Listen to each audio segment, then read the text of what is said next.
Okay, got the recording going for the class. I need headphones.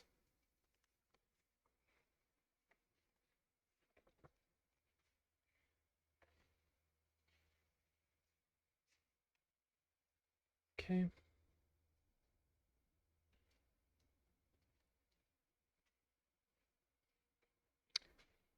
Hello, can everyone hear me? All right.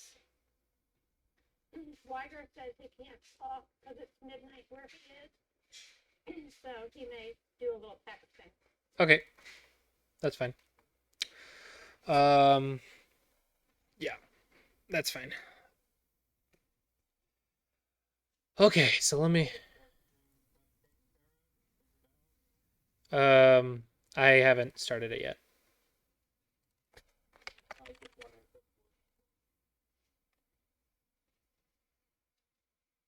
Okay.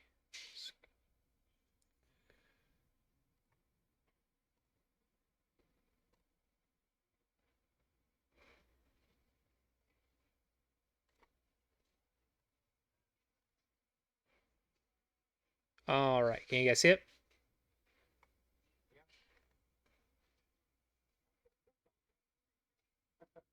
Yeah, I can see it. Alrighty. Okay. Um, Let me go ahead and send the invite link to people that are watching on stream because I will be ignoring stream a little bit. Yeah. Okay, so YouTube. It was something. It was really quite nice. It was something. She and I have a very interesting relationship. That's I can agree with that. The good news is we love each other to death, so Yeah, of that's course great. you do. Um, Yeah, I just, it's hard. yeah, totally. We never, ever, ever disagree. We It's very also, hard to teach it's almost impossible for me to teach her properly. And I think it's also like really, really hard for her to learn properly from me because it's hard to really switch gears, especially since Go is just, it's in her mind, I think it's more like a video game. Um, so I think the amount of, I get the amount that we care about the game is just so different. But it's fun. It's fine. Um, it's about the same. She plays StarCraft casually too. And she just has fun, and I try to teach her like the opening basics, and she just wants to build things. Well, do you know anybody who knows your Clossi approach well enough to teach her that would be willing to do so? Because that might be the best way to accomplish it. Mm, I could get a lot of people to teach her if I wanted, but the problem isn't the teaching. The problem is she doesn't want to play. Okay.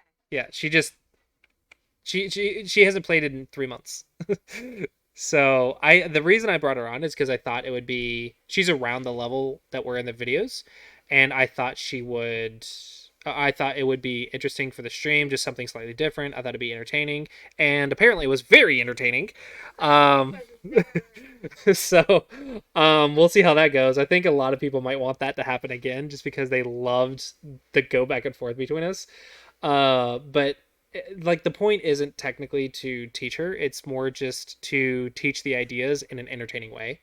Um, That's good. because if I just let one specific person do it, then the entire series would be waiting on her to improve, and that would just what happened. So No, it's well, I wasn't meaning to the series. I was just yeah. meaning for her to see. If she was interested in improving at Go, I would have her an entire lesson plan, and she would be done and like by the end of the year probably. If she was interested in learning and putting in time into it, I would be giving her lessons that I give you guys. I would be giving her lessons like every single day. Oh, Um, that's so fantastic. Like she could if she wanted to, she could probably get to Dawn by the end of the year. Well, But it's kind of a shame that she doesn't want to because she has such a good resource. yeah, but at the same time, this isn't her hobby. Like it's not her passion. She likes other stuff like D&D. She likes which we play D&D sometimes too.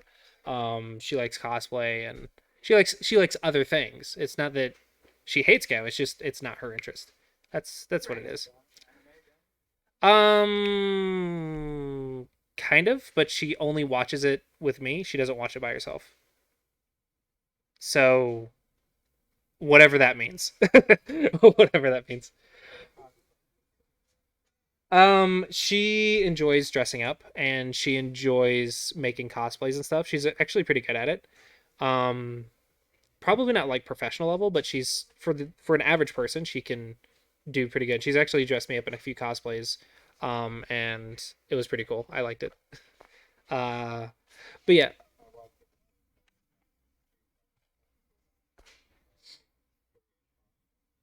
yeah. I would say probably though, it's like if she was trying to teach me cosplay, I would not be paying attention either. I would just be like there for entertainment. And that's about it. All right, so let's go ahead and dive right into it. So this week we're gonna continue on the 3-3, but like I said last time, we're gonna talk about what Josekis happen. So let's talk about how they form and make sure. I think the most important thing is every time I teach something, every time I'm teaching people something or explaining a concept, what I really want you guys to take isn't the exact variations as much as the why. Because if you wanted exact variations, there's plenty of people stronger than me that could teach you the best variations. What I care about teaching you guys is why these variations exist. How do you arrive at these answers? And that's what I really want you to take away from these. Okay, so we play the 3-3. So one thing that's like really important is asking yourself, can I Tanuki? Because I think at the Q level, the more you can Tanuki, the stronger you are. Okay, so can block Tanuki. I believe so.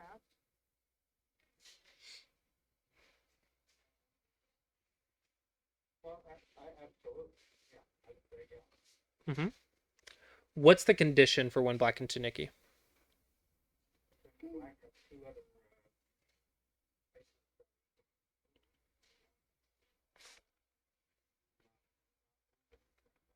Mm-hmm.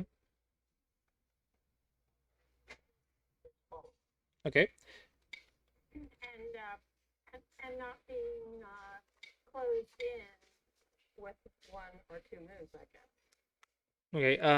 So we could probably all agree that we can Tanuki to an empty corner. Correct? I think everyone can agree that we can just Tanuki to an empty corner. So everyone agree with that? Yeah, I do. Okay. What about now? Can black Tanuki? Well, there is no empty corner to go to, so I guess the question then becomes if it's worth it to Tanuki. Mm-hmm. Um,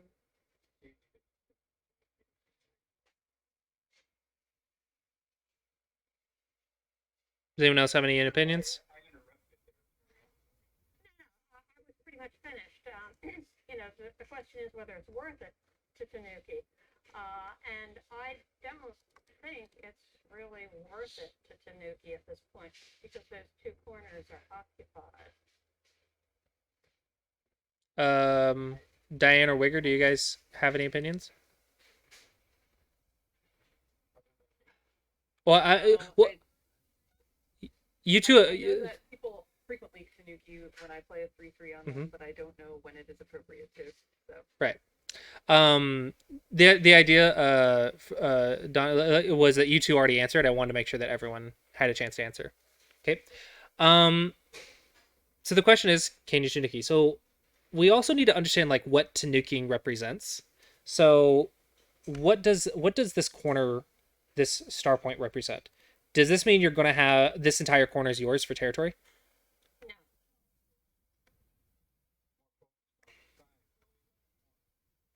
Okay, so this has like 0 points of territory. So maybe a yeah, I really like that word control. I think what this stone represents is control of this corner.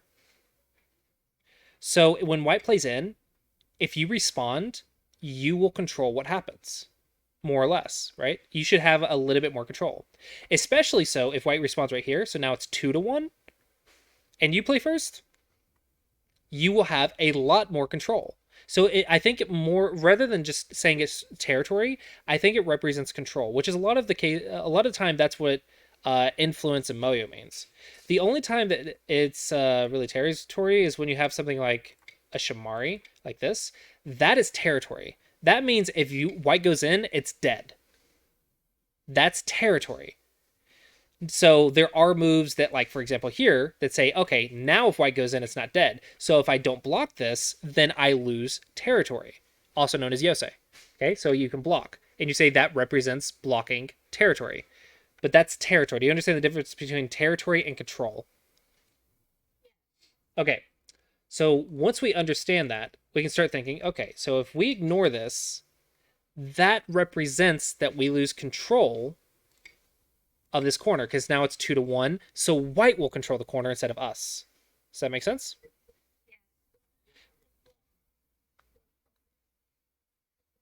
Or we're just talking local for now. Okay.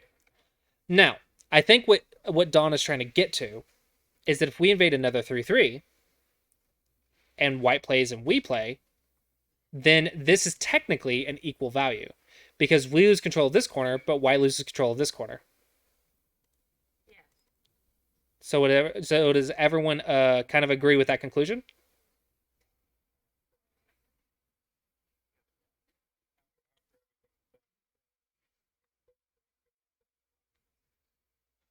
Hmm, that's too much. It's too much to say and make that conclusion.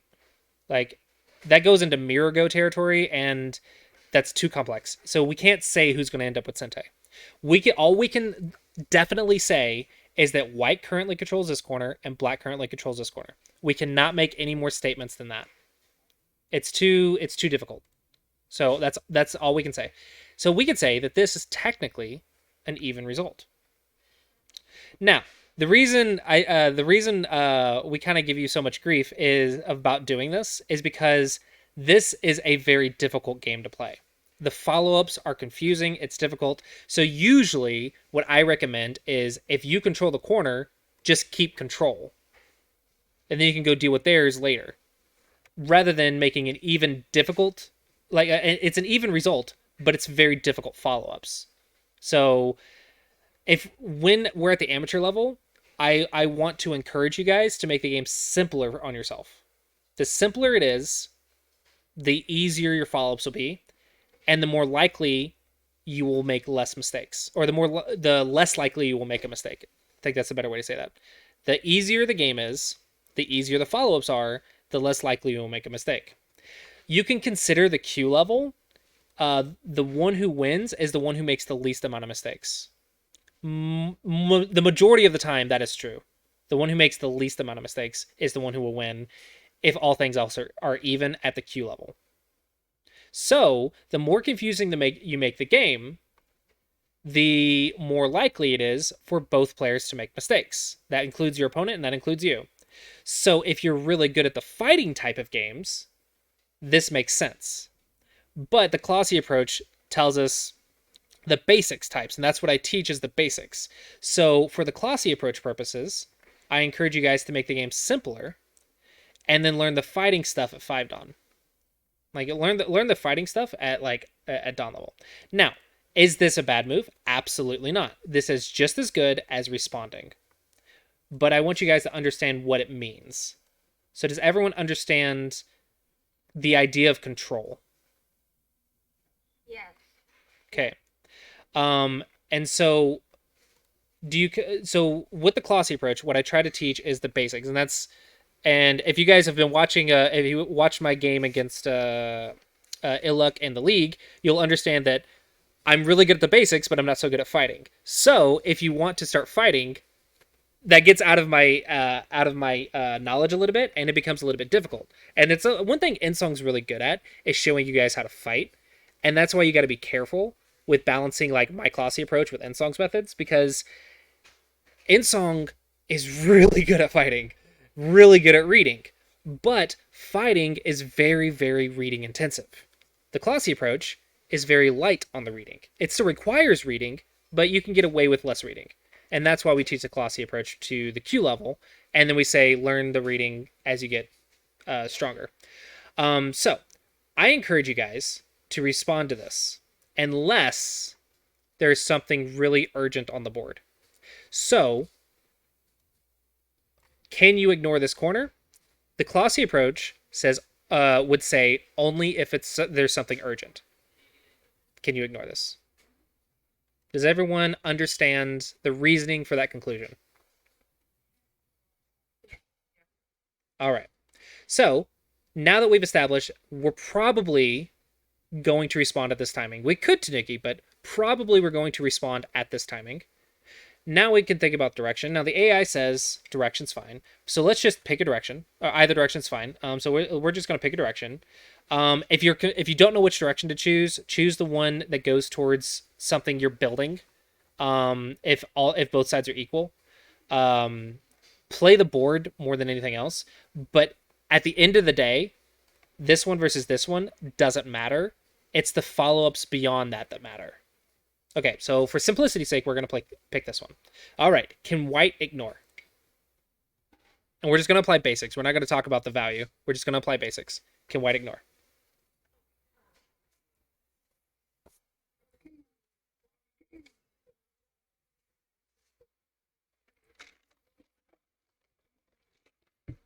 Yeah, it's looking like a weak group to me. White looks like they have a one-stone weak group. Mm-hmm. So if you ignore, Clossi approach says to surround. So we'd go here. Boom, boom, boom, boom, boom. Oh, guess what this is starting to look like? If you like, it's starting to look like those shapes from the other classes, right? But this one I think is easy enough to solve. You just play here, bulky 5, right? Can everyone solve this one? Okay. What about here?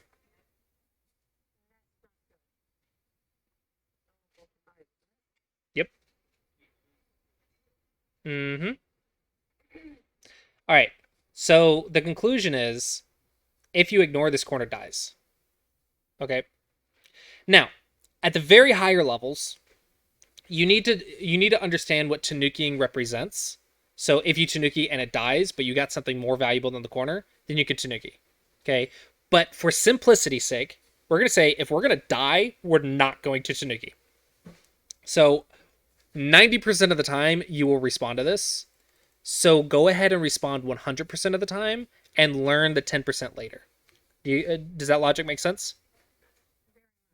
Okay. So if you ignore, this corner will straight up die. All right. So let's go here. Can we ignore?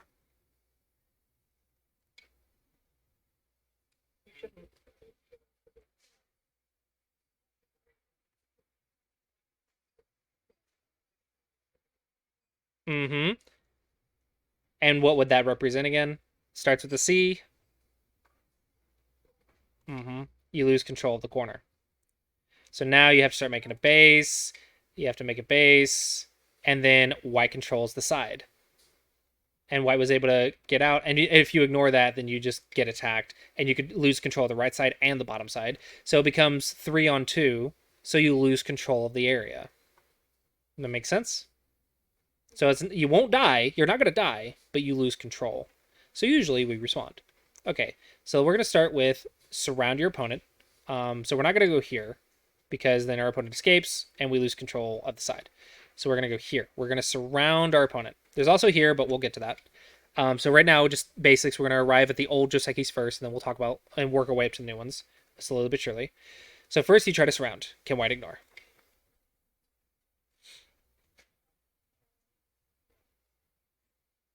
So let's reduce the eye space. White tries to expand the eye space. And let's say we fix our cut. White blocks the eye space. Let's look at the life and death. Boom, boom, boom, boom, boom. Oops. Boom, boom. Oops. Okay, let's try Vita Point first. Boom. Think we can reduce. There. And I think we can also just play here.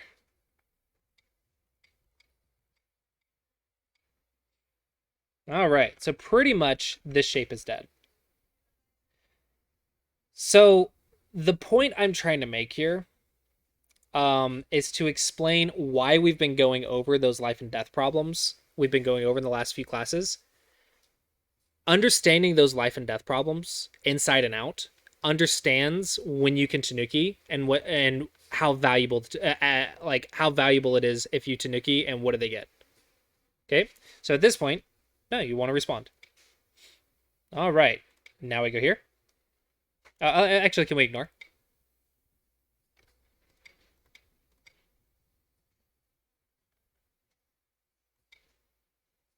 It's getting a little bit dangerous, right?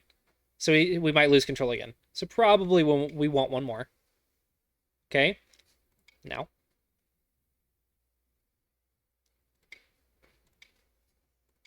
Oh, guess what this shape is? Guess what this shape is?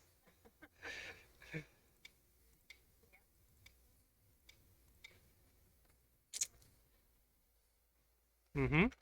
The pig's mouths. So this is the big pig. Yeah, this is the big pig. And here, here, here. Throw in. Boop, boop.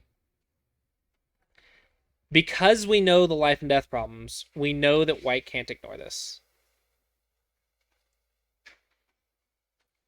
If you don't know those problems and your opponent ignores this, then you can't kill it. And then that ignorer might be actually pretty good.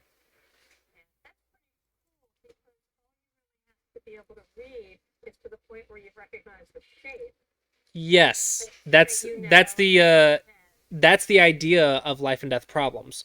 So everyone in here should know the bulky 5, bit 3, even like the bit 4. You should know that's a ko or whatever. Um, so everyone in here should know the very very fundamental life and death shapes. Yes, Yes, like bulky. Let's just say bulky 5. Does everyone in here know bulky 5? I do. I really don't know it as long as I should. I know it, but Mm-hmm. And how many of you struggle to visualize a lot of stones? Yes. Oh, I Every single one of us. So tell you I can't visualize the stone. if you know a shape like the bulky 5 and you read it and you visualize the stones to the bulky 5, you don't have to visualize the rest. You just know the answer. That's what this whole corner is about. If you know the result and you know the variations, you don't have to visualize the rest. You just have to visualize what the shape is, and then your life and death training will kick in. Okay, so then when we study these problem sets, I guess we start to recognize those shapes as well. Exactly. That's why on the one-on-one Wei Chi site, you do problem sets and not just single problems. Single problems improves your reading, problem sets improve your shape recognition. Okay, and that's also why I tell you to solve it in 30 seconds. If you can solve it in 30 seconds, then you recognize the shapes and the patterns, and then it's just you're visualizing it. That's it. But if you can recognize the answer in 30 seconds, that means you can recognize a pattern or a shape in a Biyoyomi period. That means you know the answer and you'll be able to solve it in a Biyoyomi period from that shape recognition. Now, if you wanted to improve your reading, you should do problems that are slightly above your level and spend like 5 minutes on it. That would improve your stone visualization and your ability to counter yourself in life and death reading. However, most Westerners cannot spend 8 hours a day. Basal. Most Westerners cannot spend 8 hours a day. Spend 8 hours a day. No. I'm saying most Westerners, aside from like not include like not Buzzsaw, obviously, but most people cannot spend 8 hours a day studying Go. So most people actually cannot do like 5 minute long problems. Instead, it's more efficient to do shape recognition over long periods of time and only visualize a few stones and just recognize the shapes instead of like because like we're not in Japan with 8 hours on each side, right? We don't have hours on our clock to sit and just read 50 moves. Like there's a reason Shuzaku could read so freaking far. It's because he had all day to think about it. We have 10 minutes. Like we don't have all day for one game. We have a minute to make a decision with limited information. So it's not about reading the maximum, it's about reading efficiency and shape recognition. And that's what you got to improve for online play. Now, as you get stronger, you need to improve that reading and stuff because you will get play in tournaments and stuff with a lot of time on your clock. But just for online games, it's more about shape recognition and quick reading. If you can do those two things, that's enough to like get to Dawn level.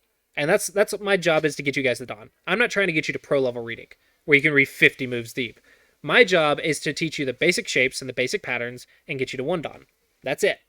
You don't need 5 minutes for a single problem. You need to be able to recognize a bulky 5. You need to be able to recognize a pig.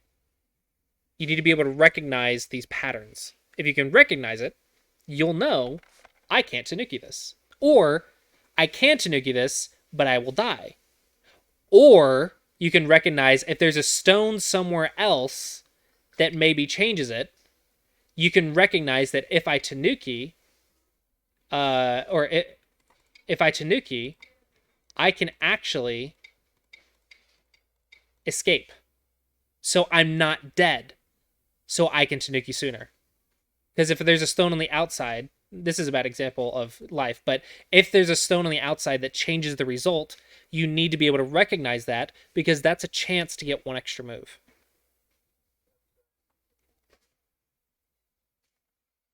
Yeah, just if there's a stone out here, uh, then all of a sudden it's not dead, it's a ko.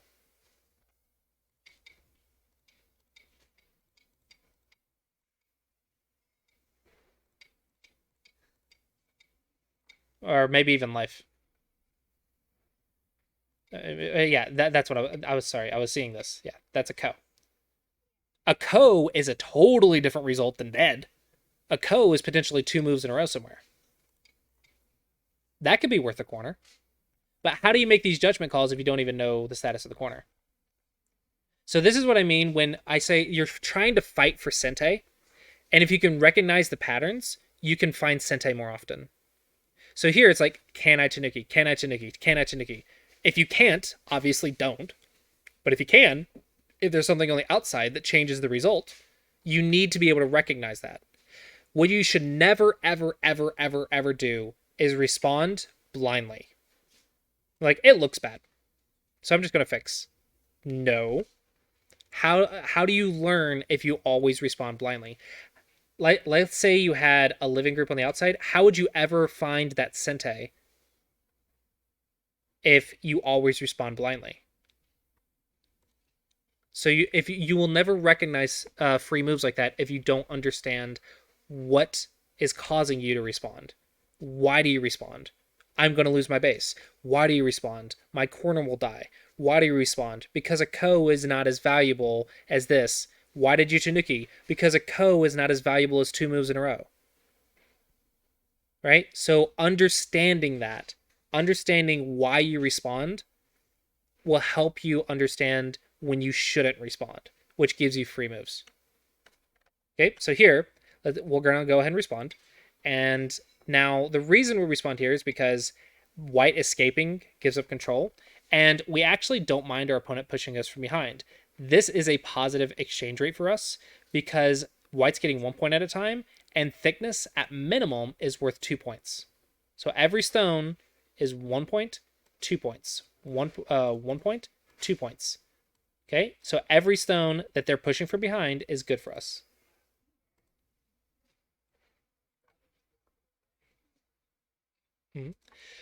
So at this point, the old Joseki was we respond here. Why? Because if we ignore,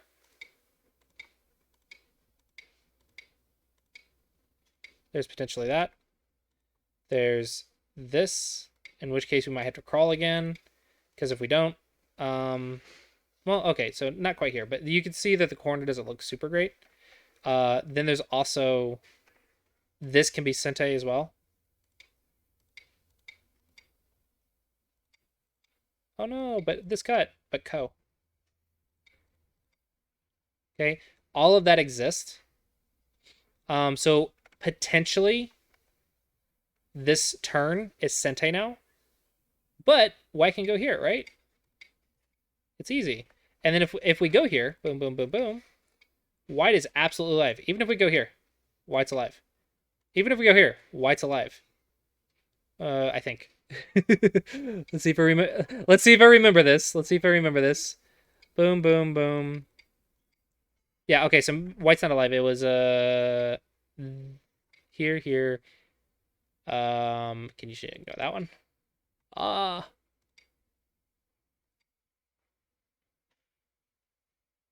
It was, yeah, I think it was, this one was the one I was thinking of. Yeah. So you lose 2 stones for life. Okay, so this is the one you can technically ignore. But it's a lot of points. It's a lot of territory. So usually you don't. Usually you respawn here. Okay, to keep the points in the corner. But if there's a big Yosei move, if you know exactly how much this is worth, which I should, but I don't, I apologize. You should know exactly how much this is worth, and then you can say, okay, this move is worth 1 point more than those 2 stones being captured. If you know that, you can ignore it. If you don't, you have to respond. Okay, so that's the idea. This one is actually super, super alive. Super alive. So you can almost get 3 Tanukis from it. Almost. But this one is very much alive. So why don't we play it? It's Sente. We get Sente. Boom. So we made it super alive and we get Sente. So why do we not play this anymore? Because the AI informed us that this Tiger's Mouth is super solid for this right side. It's super valuable. And he's like, why on earth are you making black's thickness so strong? Because now, what does it represent? It represents control of the side. The stronger you are, the harder it is to play on the right. And the AI is super good at invading stuff. The AI is like, hey, if I go over here, I'm gonna have a much easier time over here if black doesn't have that tiger's mouth. So the AI is like, why on earth are you making your opponent stronger and giving him more control? That just makes it harder to invade. Why on earth would you do that? And all of a sudden you're like, oh, why are we doing that? Why are we giving black a tiger's mouth? So of course we don't want to do that. But if we ignore, then this moves Sente. These moves have a lot of Sente as well. This one's Sente. So we actually have a lot of Sente. So technically we won't die. But it's important to keep those Sente moves in mind. If you lose track of them, or if you struggle with them, or you don't understand the value, another thing you can do is just push one more. And this is the kind of the same thing. Hane had a 3, and also breaks the control on the bottom. So you can push one more. It's slightly more valuable, so it's maybe -2 points. So the AI probably won't like it. But it's 2 points. You didn't really hurt the right all that much, because that Tiger's Mouth isn't really as big as this, is much bigger than this Nobi. And now you're super alive again, and you still get Sente. So if you really wanted to, you could push right here. Slightly bad exchange, but if you understand, hey, it's 2 points versus the amount of points I usually lose by messing up the follow-ups, like that's what it represents. Okay, and when you get stronger, you can be like, okay, I'm like 5 Dawn now. Maybe I should stop playing this move. What is a better move, right? Can I deal with those variations? And that comes with study. But understanding why, understanding what does Tanuki represent? It represents those forcing moves. Are you going to die? Probably not. But it represents all those forcing moves. Okay? And I believe this actually can get very dangerous if you're not careful. Yeah, I think you're okay. I think you're okay. But if you don't know what you're doing, you could very quickly die. So you have to be very careful with there. So usually for my students, I'm like, just go ahead and respawn one more, because if you don't, you are likely going to lose more than 2 points. So I actually tell my students to make a bad exchange, so the game is easier for themselves. But I understand it's 2 points. I'm not telling them to make this move, because this one I understand is a lot more than 2 points. That's control of an area, so it's going to be harder for them to deal with that Moyo. And if they struggle with dealing with Moyos, then why would I make them make it stronger? So no, I tell them to give them 2 points and then go deal with the Moyo. So understanding why. Understanding that why. Okay, so now we can talk about other stuff as well. So for example, what does this move represent? First off, I can just live in the corner. That is absolutely alive. Is this good?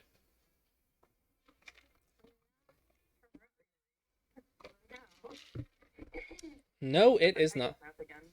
Yeah, you got the tiger's mouth and we got the turn. Heck yeah. Right. Heck yeah. No, we never want that to happen. If you understand that concept, I guarantee you if you were afraid of the double hane, like I guarantee you there's some people out there that are afraid of the double hane because their opponent just lives in the corner and they're like, I don't want them to do that. But or actually on the flip side, some people are like, I don't care about the double hane because I can just live in the corner. But they don't understand how bad this is. They don't understand, oh, there's a tiger's mouth and there's the turn. They're like, I'm alive and it's Sente. I don't care. It's good for me. But what does it represent? What does it mean? It means black gets all of that. And that's why it's a bad result. Okay? And now, in emergency cases, like, for example, if you're canceling out the thickness on both sides, of course you want to live right here. If there is no thickness, if you have like all of that and like that, do you care about the thickness? Right. So of course you would pick this result now. Understanding what it represents lets you understand when you should play Q2. Because if you were just playing Joseki blindly, you might just cut and finish the Joseki even when you had all the thickness canceled out because you don't understand why you cut. And this is when you study Joseki, they say like don't memorize Joseki. This is exactly what I mean. Like don't just memorize the result. Understand why the result is the result. Because you might miss a chance to just steal all the points. And the thickness means nothing if there's a bunch of stuff there. But if the thickness means something, then this is a bad move. So understanding when is this good, when is this bad. That's the why. Okay? All right. So the other Joseki, which is more common, is to cut and go here. This represents white breaking out, but black gets the corner. Okay. Also, white can push up, which has to do with the liberties right here. So it makes this hane into the right sente almost like that. So your opponent can't just go here because then boom, boom, boom. Oops. Right. So it means you can hane in. So this one helps you get to the right side a little bit easier. So that's what that move represents. So this one represents that black gets the corner. So guess what? This double hane, you could say that this represents that I want the corner, or you're going to give me a lot more influence that I should get. That's what the double hane represents. Does that make sense? Okay, so obviously, if white has stone on both sides to cancel out the thickness, maybe you shouldn't pick this one. Maybe you should pick this one and make a base. Like maybe you're under attack, okay, because white has canceled out all the thickness. Maybe this 3/3 was your base. But if you're just playing Joseki blindly, and you just play here, and you don't understand that it was your base, then you might play this Joseki at the wrong time. So understand why this move is a move. How does it work? What does it mean? Okay, understand that will really help you understand your Joseki choice and when not to play Joseki. Like for example, I'm not trying to double hane that. Forget that. All right, why would you double hane? Why would you double hane right here? You need to be making a base. What are you doing? You're gonna die. Why are you playing a double hane? It doesn't make sense, right? But on this board, it makes a lot of sense. Just understand that difference, and you'll understand when not to do it. So this one we can also talk about a little bit as well. This one is representing more about Sente. So now black has the first move. because yes, white can escape, but you still have thickness, and you're pretty easily able to go over here. Also, even if you get cut a little bit, there's a lot of forcing moves here, and then you can still make your base. I'm not gonna go into this. This is a whole like new thing that you have to study. Like it's AI Josekis and stuff. Like there's a lot of stuff in there. So I'm not gonna talk about that because I think it's you're just gonna have to study the variations. But what's more important is understanding that hey, I'm aiming for Sente, and I'm still okay. That's what this represents. Now, I have seen people respond to this. This move does not make sense because the reason we let white on the third line instead of the second line is because white gets Sente here, but we get Sente here. Because if white ignores, we have a lot of stuff like this, and that's just oops. So it might be a co. It's just not good, right? It's just a lot of danger for white. So of course white wants to live, and white lives in the way that gives black Aji. Okay, that makes sense. But the reason we do that and give white more than he should have gotten locally is because we want Sente. So white gets more than he should have gotten, but we get Sente for it. So this one makes sense if we're trying to get Sente instead. So we give white a little bit more breathing room, but we get Sente. So why would we respond here? This move doesn't make sense.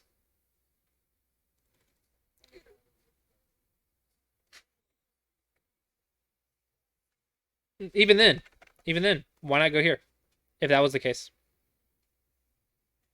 right? So it's just understanding what do your moves want? Why are you playing them this way instead of that way?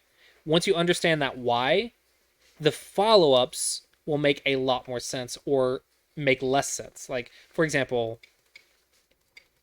this move, if you had no idea about any of the other stuff, looks normal. You're responding, your opponent's pushing you from behind. Why would you not do it, right? But if you understand that white is getting more than he should have gotten compared to this other result, then it doesn't make sense that we're losing Sente. But that concept only is understandable if you understand why the other moves are played.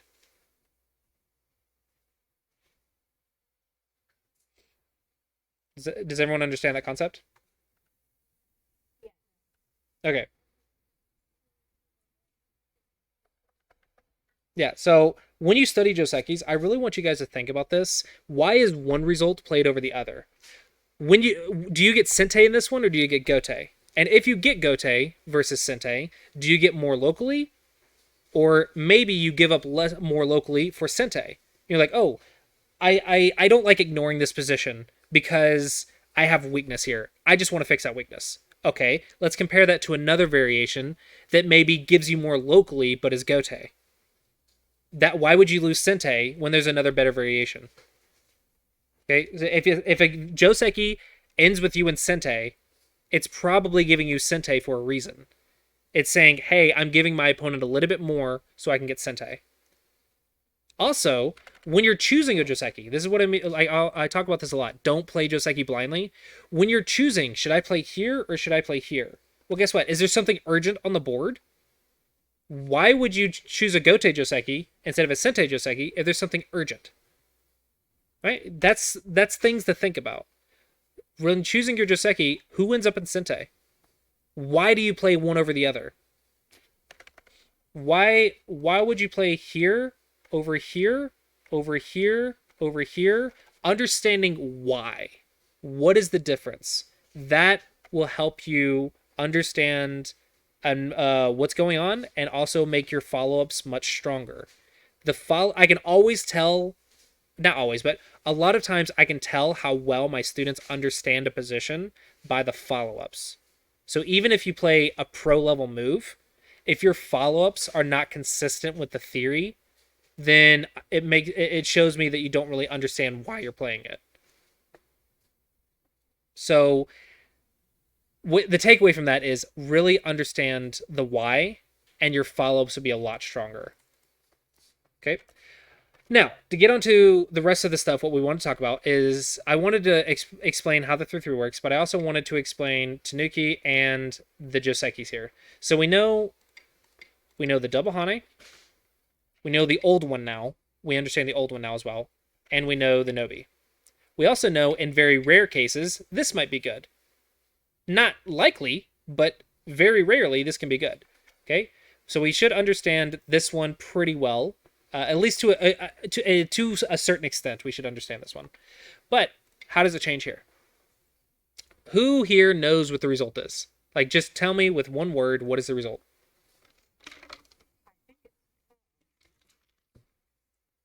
You guys agree? No idea. I do this one a lot, and it always works out weird. So, okay, R16 is another Joseki, so that is another option, but we're not going to talk about it. Oh yeah. So this is another thing, kind of like we were talking about earlier. If you just know a shape, you don't have to read it as much. You just have to read when something affects the result. But if you just know the result, then it really helps your timing. So if you just know that this is just alive, then you know you can just do it. But if you know that this is a ko, which this is a ko, then you know that the timing for this is when this side is relevant and or when 2 moves in a row is very worthwhile. Okay? So the Joseki is here. Boom, boom, ko. This is the Joseki. If we just fix, you're dead. If you try to expand, boom, boom, boom, you're dead. Okay? If you try to make life, you will die without external factors. So the local result is a ko. Right. Ideally, with a Knight's move, if there's no outside factors, you need to just know that the 3-3 is a ko. If you just know that, it'll really help you understand timing. And also, you won't really be afraid of it. Okay? You understand that, like, okay, my opponent can steal my corner, but I can get 2 moves in a row for it. So let's say he plays a move, I play a move, he plays. Okay. I play, he plays, I play. If 2 moves in a row are worth it, that could be very good. So why would you fear a ko if you can get 2 moves in a row? Like, understanding the result. Like, understand what it is, then you understand, okay, I can't afford a ko, so I'm going to fix. If you understand that, you can understand the timing. Okay, so just understand that this one is a ko. And then this one is dead. Let's see if I remember this. Because they're going to try to make a ko like that. But you can just reduce. And reduce. That one can live, though. So I think it's just connect. Yeah, I think that's right. And if they take false eye, you have to watch the escape routes. And if there are escape routes, sometimes you can do that. That. So even I'm struggling to remember the exact variation. I just memorize the results, and then when it happens in the game, I can just reread it because I know the shapes and patterns, and I could just figure it out in probably like a minute or two. But if I just know the result, then I don't have to waste time reading it all out, unless they do it. The only times I really read this move is if outside factors are in play. Then I double check it. But on this board, would I read this move? Absolutely not. I just know the result. And then if they play it, now I'll try to read it out. And I say, okay, do I want to play A, B, C, D? What is the best way to kill it on this board, right? But the more you can remember, the better. But take it, like, the amount of variations that are in this game, it's hard to remember every single one. But you need to be able to solve it if you're going to forget it. Otherwise, if you forget it and you mess it up, go restudy it. And this is another thing is, like, if you play this and you can't kill it, go restudy it. Okay? And restudy it as many times as you have to until you can just kill it every time. And then also keep a track of the external stones. Okay, Now let's talk about this move. I always kind of yell at my students for playing this move instead. They're like, oh, but it gets more points. It's bigger. But no, now the 3/3 is alive. That's a huge difference. The Joseki here is like this. Atari. There. Yes, black gets a tiger's mouth. But black had 2 stones and still couldn't kill the 3/3. Here, it makes sense that the tiger's mouth is bad. Here, white has no choice. Here, white had other options, but white doesn't here. And you can kill the stone right here. This is a net. So this is a net. So white can just live. There's no way to kill it. This is absolutely alive. This is absolutely alive. No way to kill it. So, why would you just let white live in the 3/3 instead of making it a ko? And this is something a lot of my students struggle with. They're like, oh, but it looks bigger. But you just gave white a free corner with your own move. Okay? Yeah, it's a lot of people do this. And you should be happy. Now, I'm not telling you to invade immediately. That might be wrong timing. But when this area becomes relevant, bad shapes lead to easier ways for you to deal with it. So before, the 3/3 was a little bit of a scary option. But once the top right becomes relevant, the 3/3 is not nearly as bad of an option. So you just wait for the proper timing, and it'll punish itself. So even though it looks like they're getting more, they're really getting less if they don't understand why. So the idea behind this one is saying I'm putting more emphasis on the influence than the corner. That's what it means. But I really suggest you just play this one. It's just, you need to understand this one first and then learn styles about when and why to play this one. But if you don't even understand the difference that this is live and this is a ko, then you can't understand the differences between these two. So that's why I recommend just play Knight's Move and learn all the variations. Okay? So, again, we're running a little bit low on time. So I will go ahead and just say it one more time. Alive. Double Hane. And you get the corner. Here.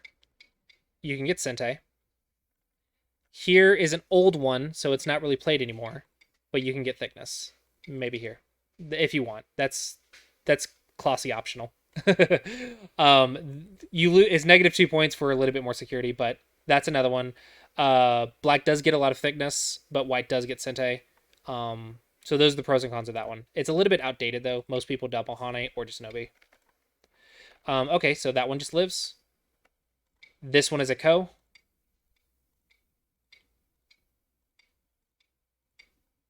That is a ko.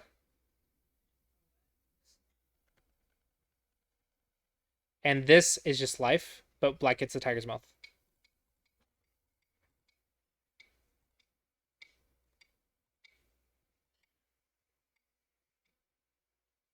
All right.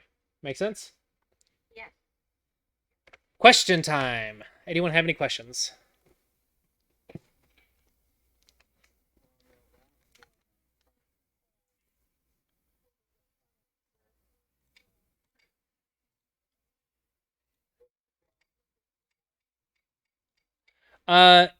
You if you just say locally, it's going to be good for black because black had 2 stones to 1.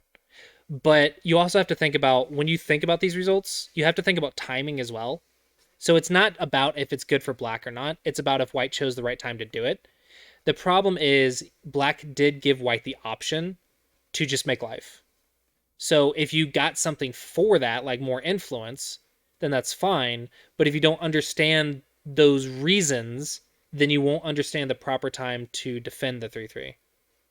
And you also won't understand the proper time to invade. So whenever you see this, you really just need to understand the result. But you can't really say something's good or bad for one or the other, especially in a when someone started outnumbered. So if you're just looking locally, that's 2 stones to 1 stone. Of course, it's going to be good for black. It has to be good for black. That black was outnumbering white 2 to 1, It has to be good for black. If it's not, then it's really good for white because black wasted a move. However, if white does this at the proper timing, globally, this might be good for white. So you have to take the entire board into account when you think about that. But locally, it's good for black, but white lives in the corner. This move is optional, but if you want solid thickness, just killing the cutting zone is nice. But technically, it's optional. So even Sente, you're not even sure about. It depends on the board. The result depends on the board. You just need to know white makes life, black gets thickness. That's the result. And then you just say if it's good or bad depending on the board. Make sense? Not really. I think most people play the Knight's move. It's just why would you do it? It's the theory behind this. I'm not positive because I don't live in Asia, but I think the theory behind this was the star point doesn't want the corner, so we want more influence. That makes sense. In theory, it makes sense, but in application, it's really hard to say. And I think AI also agrees that this is better. So it made sense. Okay, I love corners. Yeah, it makes sense in theory, but theory is not an exact science. So until theory can beat AI, we have to take the AI's opinion on this a little bit more. But for now, if you see this in old games, just what it means is they were trying to apply the theory that Starpoint doesn't want the corner, Starpoint wants influence. But I guarantee you they knew that the 3/3 lived. And also, sometimes you'll see that they come back and play this move. And then the timing that they do that is also important. Understanding what timing do they make this move, right? Um, so yeah, just it's not that the move doesn't exist, and it's not that the move was never played. It's just not modern. And maybe in like another 10 to 20 years, maybe people will try it again.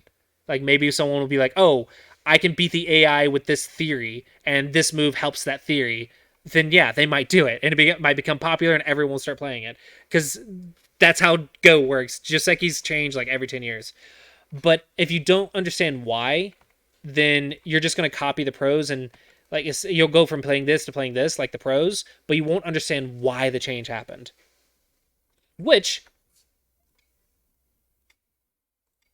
how many people know this shape? This I absolutely hate my students playing this shape because it shows the exact principle that I just explained. They don't even understand what a Shamari is. Why are you playing this one? How could you possibly know how this one works compared to the Shamari if you don't even understand the Shamari? Yeah, so Copying. yeah, Copying. don't copy without understanding. And how many? And I'm sure you guys watch a lot of my lessons on stuff. How many double-digit Qs did I tell not to play this move? Every single one of them. Yes, because 99% of the time, the follow-up was wrong. It was something like this crap. And I'm like, why are you playing this? Just play this directly then. Then you have that move instead of this move. Like, why would you do that? Because they copy strong players without understanding why. Okay, and for the last 4 minutes, do you guys understand why you would do this over this? Well, you said that beyond a certain level, if you play that, it's too good for somebody, right? So, no, you don't know why. But yeah, technically you're correct, but if you can't tell me who it's good for, blah, blah, blah. This one is probably more relevant, so let's look at this one.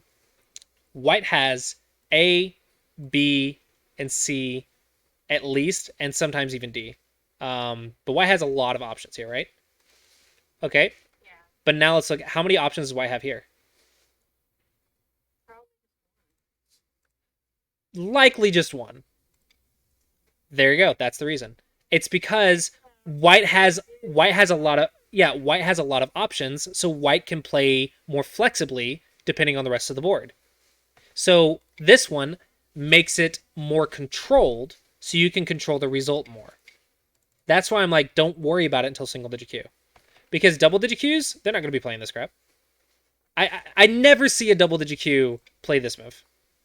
Even though this move's better because influence and something like that or like that. The influence is really nice. Star points want influence for the corner. Corners, you're surrounded on both sides and you have a lot of influence. That's perfectly fine.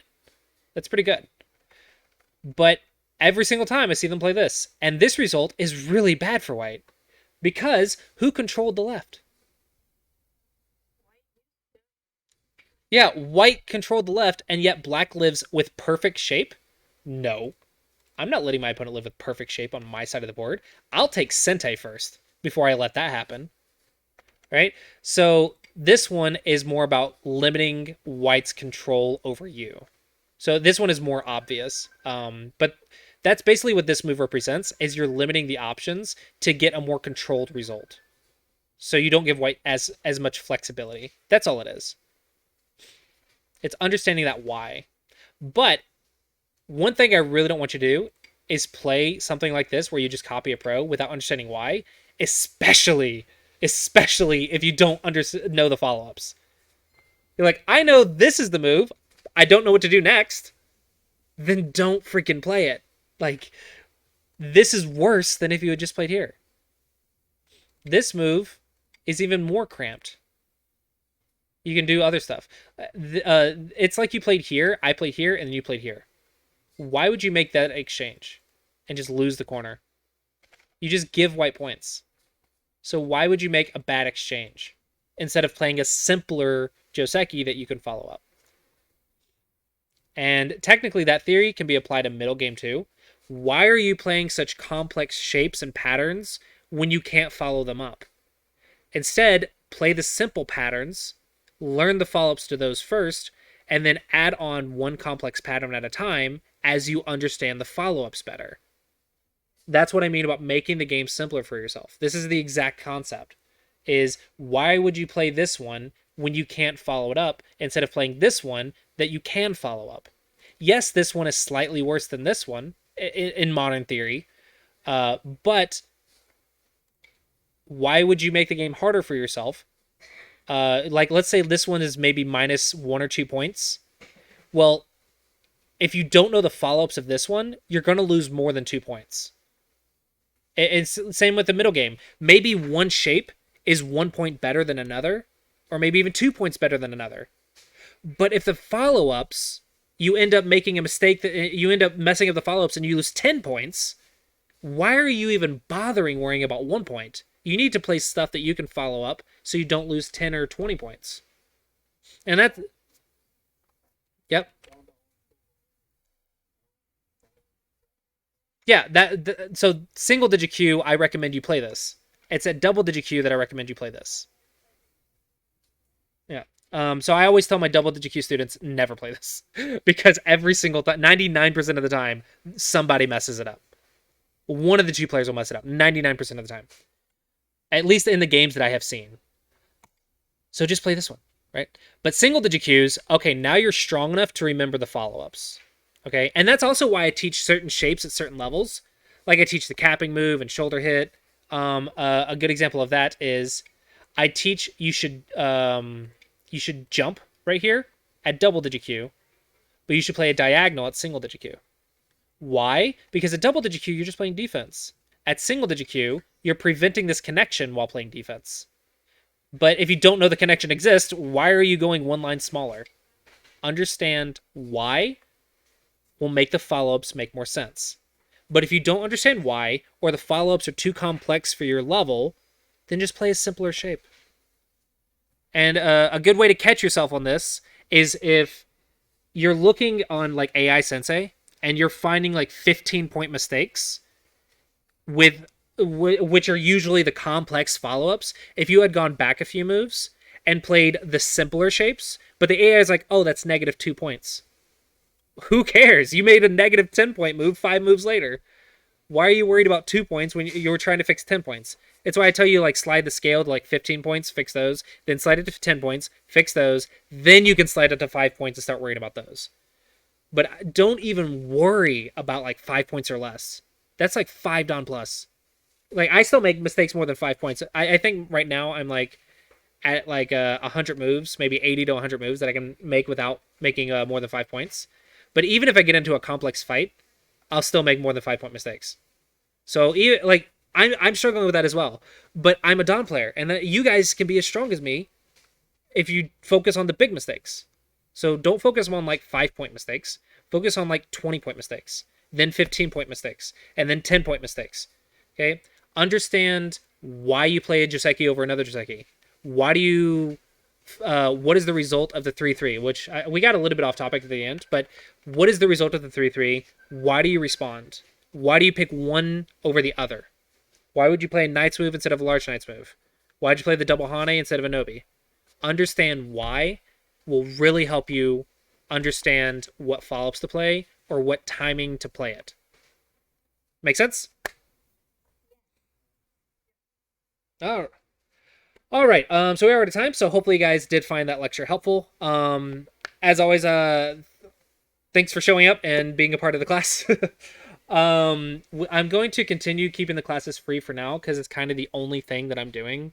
They will be becoming patron only in the eventually, but because I'm only streaming on Wednesdays now for the Clossi approach, I'm gonna keep these free for a little bit longer. I don't have time to focus on patroning it up and everything else. Um, Streams. I know some of you didn't realize there was a stream today. That was because I canceled all but one of the streams, which is just the Clossi approach and the lecture and the class. Um, that is because my wife is unfortunately injured, and I have to drive her to work and help her around her work. So I'm just not doing the stuff that's not paid for. So the lessons and the classes are happening, and the Clossi approach is just to advertise my classes, and she also is taking Wednesdays off to allow me to do that. But Tuesdays, Thursdays, I have to like take her to work, and my office is like an hour away from her work, and I just need to focus on taking care of her until she heals. That will be several more weeks. She has to go through physical therapy for her leg, and we have to start doing yoga and stuff, so that'll be fun. But it'll be a few more weeks. But once she's healed and everything's back to normal, I will start streaming again as per like I was. But just to keep you guys in the loop of what's going on. So yeah, hopefully it'll just be a few weeks. But yeah, yeah. I'm gonna take care of my wife before I start doing the game reviews on stream. Um, but the lessons are still happening because that is my income. So I am still doing those. The supporters chat, I'm still trying to post those as soon as I can. Buzzsaw, I did see yours. I got them. I did track them down and upload them. I just have to share them, but I am working through what I can. But I also can't really do a lot because I'm at her work a lot now. So I'm doing what I can. But the paid for stuff is still happening. I just can't do the free stuff as much anymore. At least for a while. Great lesson today. Very nice. Thank you. Yeah, so hopefully you guys enjoyed that, and thanks for stopping by. And hopefully I will see you guys next Wednesday. Bye bye. All right, have a good one.